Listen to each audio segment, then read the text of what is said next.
The view model is a crucial component responsible for managing the presentation logic and UI-related data. It acts as a bridge between the view, typically an activity or fragment, and the model, which represents the data and business logic of the application. Android view model is designed to be aware of Android lifecycle, which means it can survive configuration changes, for example, screen rotations, and be automatically cleaned up when the associated UI component, example the activity, is destroyed. This ensures that data is retained and reconnected to the UI as needed. Let's move to Android Studio and start creating our Android view model. Create a new package. I'll name it as ViewModel, and inside this package I'll create a new Java class and I'll name it as MyViewModel.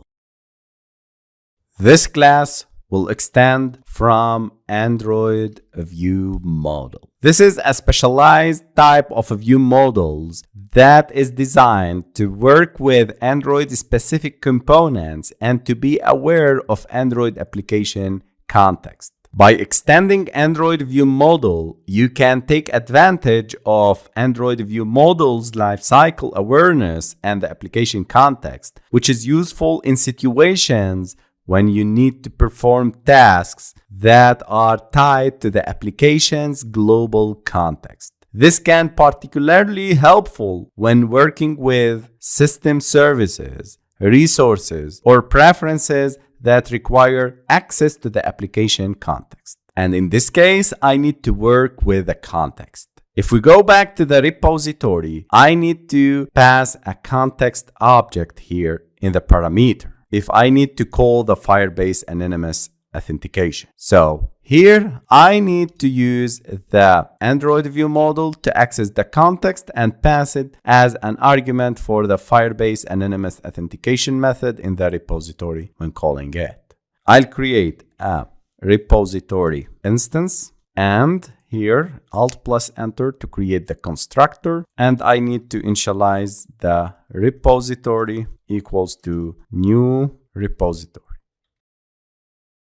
Then I need to specify the methods that the view can access through the view model. If I go back to the repository, I have 3 methods. I need to access them and call them from the view model. At first, I'll start with the sign up anonymous user. So public void sign up anonymous user. And here I need to create an object of context. C equals to this dot get application context. This is how we get the context, and this is why we use the Android view model and not using the view model that is provided. And by the way, Android view model is a child of view model. User repository or repository dot Firebase anonymous authentication. I need to pass an object here of type context. You can see I'm calling the Firebase anonymous authentication method correctly and passing the context object. So for that, I used the Android view model. Then I need to call the 2 methods, get current user ID, and I need to return user or repository dot get current user ID. The 3rd method, sign out. I need to call repository.signout method. So this is how we create the view model in Android